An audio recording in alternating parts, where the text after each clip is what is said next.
नमस्कार। आज अंतर्राष्ट्रीय दिव्यांग दिवस के उपलक्ष्य में हमारे साथ हैं राजकीय महाविद्यालय करौली के प्राचा प्रोफेसर श्री पीतम सिंह जी मीणा साहब। सबसे पहले उनका स्वागत है हमारे इस चैनल पर, और उनसे प्रयास करते हैं बात करने का कि सबसे पहले कठिनाई बहुत आती है अपन जब एक जीवन अपना पूरी तरह से संतोष प्रिय नहीं हो पाता है, तो किस तरह का माहौल रहा, किस तरह की परेशानियां रही सर? जी बिल्कुल शुक्रिया सबसे पहले कि आप मेरी आवाज़ है जो लोगों तक पहुंचा रहे हैं। और मेरे संघर्ष की जो कहानी है बेसिकली उन लोगों के लिए जो दिव्यांग होने के बाद अपने आप को बहुत नर्वस फील करते हैं, बहुत अपनी वीकनेस कमजोरी एक तरह से मानते हैं। तो उनके लिए मेरा एक संदेश है और आपके माध्यम से संदेश जा रहा है, उसके लिए आभार आपका। कि हो सकता है कोई व्यक्ति अगर मेरी बातें सुन कर के अपने जीवन जीने की शैली बदल दे या अपन जीना जीना सीख जाए, तो उससे बेहतर मेरे लिए कुछ नहीं हो सकता। आप पूछ रहे हैं मेरे संघर्ष, तो मैं बता दूं आपको कि जब मैं स्टार्टिंग में था, यानी कि फर्स्ट क्लास से मैंने स्टार्ट पढ़ना किया था। तो एक्चुअली क्या है, मुझे घर आने जाने में काफ़ी दिक्कत आती थी, स्कूल आने जाने में। तो उस टाइम क्या है, पेरेंट्स हैं जो दूसरे की किसी के साइकिल लगा दी थी मेरे साथ में कि आप ला लें ले जाने के लिए। तो मैंने उस टाइम फिफ्थ क्लास तक दूसरे की दो से लोग लाते थे ले जाते थे मुझे। तो ऐसे मैंने पढ़ाई की। देन आफ्टर उसके बाद फिफ्थ क्लास के बाद सिक्स क्लास में मुझे ट्राई जो साइकिल होती है वो मैंने चलाना सीखा धीरे धीरे, और ट्राई साइकिल बनवाई मेरे पेरेंट्स ने। तो मैं उसके बाद सिक्स से और सिक्स क्लास से मैंने ट्राई साइकिल चलाना स्टार्ट किया। ट्राई साइकिल चलाने के बाद ट्वेल्थ, और फिर उसके बाद मैंने कॉलेज में एडमिशन लिया। राजकीय महाविद्यालय करौली में ही मैंने फर्स्ट ईयर में एडमिशन लिया था बीएससी में। तो उस टाइम मैंने सोचा नहीं था, लेकिन घर वालों ने मुझे पूरी तरह मोटिवेट किया। तो देखो, संघर्ष जब मैं आता जाता था तो लोग तो देखो हंसते ही हैं। बहुत सारी ऐसी चीज़ें मेरे सामने आई कि लोगों ने हंसी हंसी उड़ाई इन सब चीज़ों की कि यार इस तरह चलता है फिरते हैं। तो वो सारी चीज़ें तो अभी भी कभी कभी मुझे महसूस हो जाती हैं, बट मैंने कभी इन पर ध्यान नहीं दिया। मैंने इन चीज़ों को इग्नोर करके अपने आप को इतना स्ट्रॉन्ग बनाया कि मैं ये चीज़ें मेरे आड़े नहीं आ सकती, और अगर ये मेरे आड़े आएंगी तो मैं आगे नहीं बढ़ सकता। तो उन चीज़ों को कभी मैंने अपने आगे आने नहीं दिया। तो उसके बाद मैंने ट्राईसाइकिल से अपना ग्रेजुएशन कंप्लीट किया। और ग्रेजुएशन भी मैंने जब यहाँ कॉलेज में आया था, तो मुझे सभी लोग इस तरह से देखते थे कि यार ये क्या पढ़ाई करेगा, क्या बीएससी करेगा, इस तरह से मेरे पास काफ़ी चैलेंज थे। बट मैंने यहाँ पर फाइनल ईयर तक 84% बना के कॉलेज टॉप किया।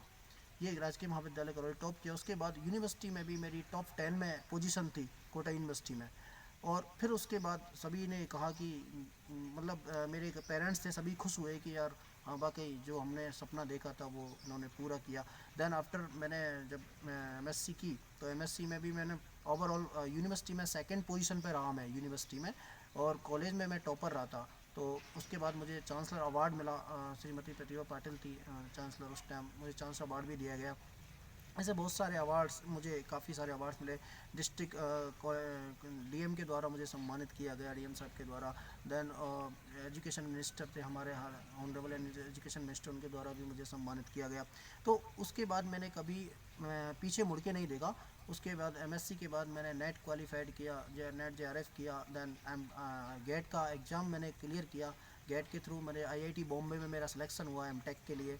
वहाँ पे भी जब मैं गया तो लोग इस तरह से देखते थे कि ये सारी जो मेरे कि यार इस तरह से ये बंदा कैसे पढ़ रहा है वो। उसके बाद लेकिन मेरे पास मैंने रिजल्ट दे रहा था, तो लोग मुझसे मोटिवेट होना स्टार्ट हो गए थे कि हाँ ये बंदा अगर कुछ कर रहा है तो ये अपने दम पे कर रहा है, तो अगर ये कर रहा है तो हम भी कर सकते हैं। इस तरह का उन लोगों की एक तरह से सोच बन गई थी कि यार ये आगे बढ़ रहा है, अगर ये हम बिल्कुल सही होते हुए भी ये इसका मुकाबला नहीं कर पा रहे हैं। तो उसके बाद मैं देन यूपीएससी की प्रिपरेशन करने चला गया, आईएएस की तैयारी करने चला गया। देन तो फिर मैंने यूपीएससी का एग्ज़ाम भी दिया, प्रीलिम्स पीटी दिया, मैथ्स दिया। लेकिन अनफॉर्चुनेटली हमारे घर मेरे पापा एक्सपायर हो गए, 2009 की बात है। उस टाइम मेरा जॉब भी नहीं लगा था, तो मुझे थोड़ा सा पारिवारिक जिम्मेदारियाँ मेरे ऊपर सारी आ गई कि घर को भी संभालना था, सभी काम करने थे, जॉब मेरा लगा नहीं था। देन मैं यूपीएससी को बीच में ड्रॉप आउट करके फिर मैं कॉलेज लेक्चर की तरफ मेरा रुझान, क्योंकि नेट जेआरएफ मेरा क्लियर था। तो फिर मैं इधर कॉलेज एजुकेशन की तरफ आ गया, और 2012 में मैं असिस्टेंट प्रोफेसर बन के यहाँ पर राजकीय महाविद्यालय करौली में सेवारत हुआ। और तब से मैं यहाँ पर लगातार सेवा दे रहा हूँ। और जो भी बच्चों के लिए एक मोटिवेशनल के रूप में मैं अपना मोटिवेशनल स्पीच देता हूँ बच्चों को, कि कुछ जो बच्चे अपने आप को वीकनेस समझते हैं, अपने आप को वीक समझते हैं कि लाइफ में वो कि कुछ कर नहीं सकते, या फिर कुछ कहीं चलने फिरने में असमर्थ हैं, या मेंटली वो अपने आप को इतना वीक समझते हैं कि यार इन लोगों के और जो सामान्य लोग हैं उनके मुकाबले हम अपने आप को कमज़ोर समझते हैं। तो मैं उनके लिए एक ही लाइन कहूँगा कि वी स्ट्रॉन्ग, आप बहुत स्ट्रॉन्ग हो, बस अपने आप को इतना प्रिपेयर कर लो कि कभी अपने आप को जो डिसेबिलिटी है इसको कभी भी आप वीक मत समझो। अगर आप लोग वीक समझोगे तो लाइफ में कभी, क्योंकि आप चैलेंजेस तो आएंगे, चैलेंजेस तो मुझे खूब सारे आए, हर हर स्टेप पे मुझे चैलेंज आए, हर स्टेप पे चैलेंजों का मैंने सामना किया, संघर्ष किया है। तो लाइफ में पर संघर्ष हर किसी के आते हैं, लेकिन लाइफ पे संघर्ष का मतलब ये नहीं कि हम उनके सामने झुक जाएं या हार जाएं बेसिकली। तो मैं कभी भी उनके सामने झुका नहीं, चैलेंजेस सामने मेरे सामने आते गए। लेकिन मैं जब मैंने कहा मैं फर्स्ट टाइम ट्राई साइकिल के बाद में जब एमएससी में था, तो मैंने स्कूटी आती है थ्री व्हीलर, उसको मैंने लिया, और देन उसके बाद में आज मैं कार ड्राइव करता हूँ। तो ये अगर मैं सोचता कि यार मैं कुछ नहीं कर सकता, तो मैं कुछ ही नहीं कर सकता था, लेकिन आज मैं कार ड्राइव करता हूँ, अच्छे से कार दौड़ाता हूँ। तो इसका मतलब ये है कि मैंने कभी भी अपनी जो पैरालिसिस जो दिव्यांग था को अभी कभी मैंने अपना वीक पॉइंट नहीं माना। मैं हमेशा इसको दबा के आगे इग्नोर करके स्ट्रॉन्ग बना के आगे निकला हूँ। तो मेरे जीवन में संघर्ष तो आया है, लेकिन मैंने कभी भी अपने आप को कमज़ोर नहीं माना।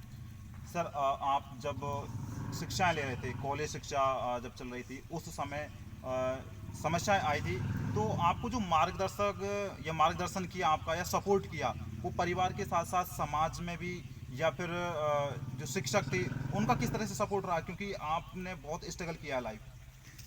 देखिए